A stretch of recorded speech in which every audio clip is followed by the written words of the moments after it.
Israel Iran जंग का 5वां दिन है आज। इसी बीच G7 की जो बैठक होने वाली है उस सम्मेलन को छोड़कर ट्रंप वापस चले गए। लेकिन अभी जो मैं आपको खबर बताने वाला हूं वो सोच से ज्यादा बड़ी है। ट्रंप का बयान सामने आया है। छोड़कर वापस जाने पर G7 समिट को राष्ट्रपति मैक्रो ने मेरे लौटने पर गलत दावा किया है। ट्रंप ने यह कहा है, मैं इजराइल ईरान के बीच सीजफायर के लिए वॉशिंगटन नहीं जा रहा हूं, मैं बहुत बड़ा काम करने जा रहा हूं वॉशिंगटन। इमैनुअल मैक्रो हमेशा ही गलत साबित होते हैं। जो ट्रंप का एक्स पोस्ट है वो मैं आपको पढ़ के बताता हूं। Publicity seeking president Emmanuel Macron of France mistakenly said that I left the G7 summit in Canada to go back to DC to work on a ceasefire between Israel and Iran. Wrong.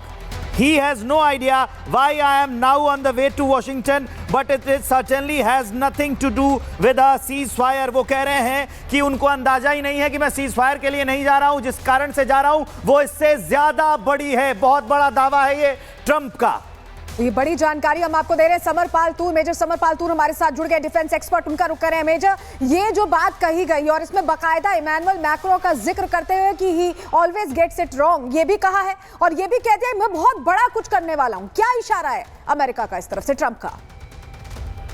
देखें, जहां तक Emmanuel Macron की बात है तो वो बहुत ही शातिर और बहुत ही इंटेलिजेंट ह्यूमन बीइंग है और इन्होंने ये जानबूझ के लिखा था निकलवाने के लिए प्रेसिडेंट ट्रंप से कि एक्चुअल उनके मन में हो क्या रहा है और ये इतना बड़ा कदम क्यों उठाया जा रहा है G7 से जाने का।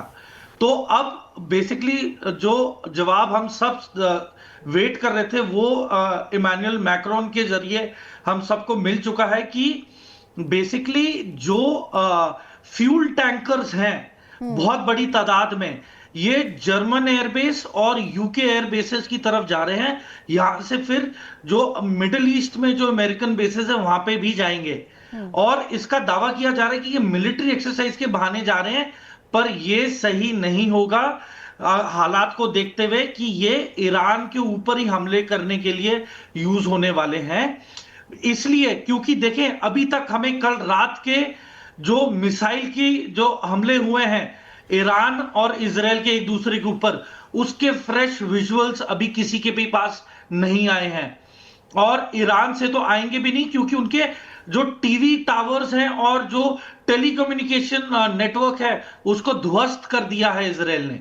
तो ईरान में तो तबाही मची है।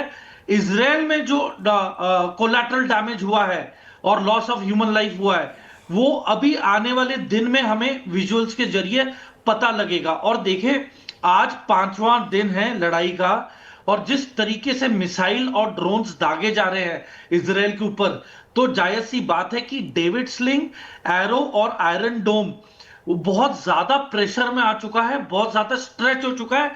क्योंकि देखें, एक बार ये फायर हो जाते हैं तो कुछ घंटे लगते हैं इनमें दोबारा मिसाइल्स लगाने में।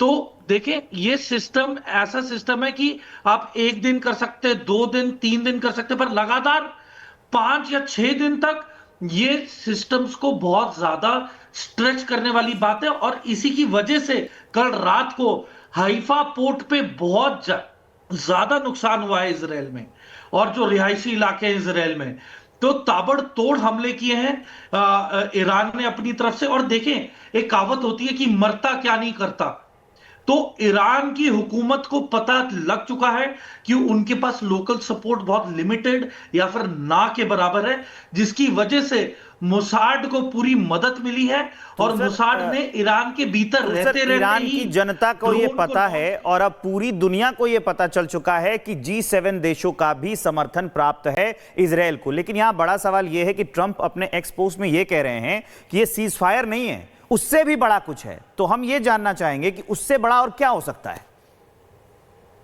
देखिए, आर या पार वाली बात है कि देखिए, अगर तो कुछ बात करने की कोई बात या गुंजाइश बचती तो देखिए कुछ मतलब भी होता।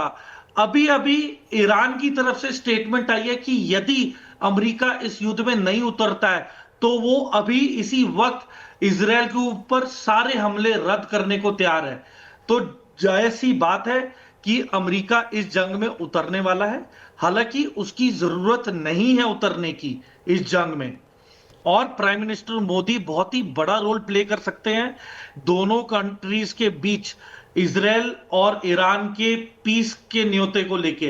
पर जहां तक अमेरिका का सवाल है, देखिए सीरिया में भी यही गलती की।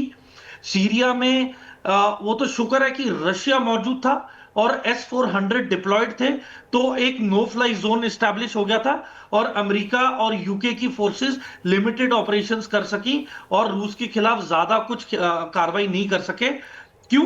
क्योंकि ये वो देश हैं, ये खाड़ी के में जितने भी देश हैं, इनके पास एक नेचुरल रिसोर्स है, वो है तेल और नेचुरल गैस।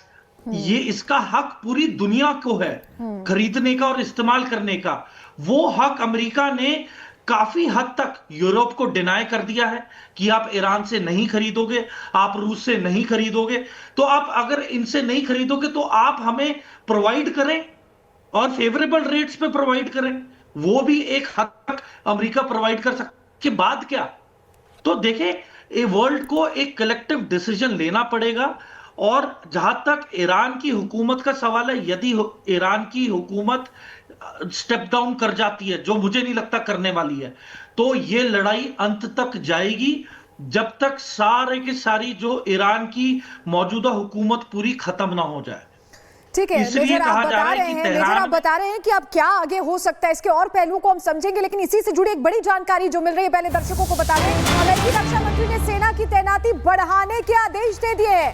अमेरिकन नेवी के कई एयरक्राफ्ट रवाना हो गए, ये जानकारी मिल रही है। और यूएसएस निमित्ज और कई डिस्ट्रॉयर्स सेंट्रल कमांड के लिए रवाना हुए हैं। अमेरिकी रक्षा मंत्री ने कहा है कि इजराइल की सुरक्षा के लिए जहाजों की जो तैनाती है वो कम से कम 1 महीने तक रखी जाएगी इस एरिया में, इस रीजन में। ये बहुत बड़ी खबर है क्योंकि डोनाल्ड ट्रंप का वापस अमेरिका जाना G7 समिट छोड़कर, और उसके बाद जानकारी है मिलना कि डिफेंस मिनिस्टर बकायदा ये कह रहे हैं कि अब जो इस रीजन में जो डिस्ट्रॉयर्स हैं उनकी तैनाती रहेगी। मेजर, जरा इस पहलू को हम समझेंगे। यूएसएस निमित्ज कल पहुंचता है रेड सी में और अब जानकारी मिल रही है कि और इस तरह की जो वॉरशिप्स हैं वो तैनात की जा रही है। और हम जानते हैं एक वॉरशिप एक पूरी एयरफील्ड होती है, हर तरह से मुस्तैद रह सकती है, हर तरह से जवाब दे सकती है। तो क्या अब ये जो बयान है उसको समझे कि एक स्टेप आगे बढ़ रहा है अमेरिका भी?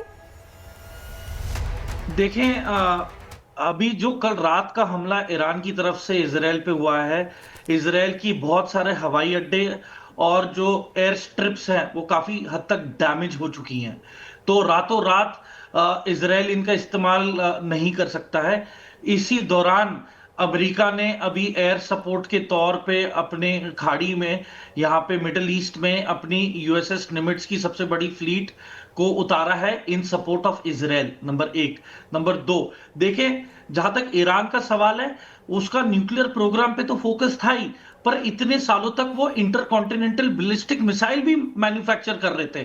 तो आज की तारीख में इतनी ज्यादा इंटरकॉन्टिनेंटल बैलिस्टिक मिसाइल है ईरान के पास कि आप चाहें तो आने वाले 1 महीने तक ईरान इजराइल के ऊपर इंटरकॉन्टिनेंटल बैलिस्टिक मिसाइल लगातार दाग सकता है। और जहां तक डेविड स्लिंग, आयरन डोम और एरो का सवाल है, उसकी क्षमता एक लिमिटेशन तक है।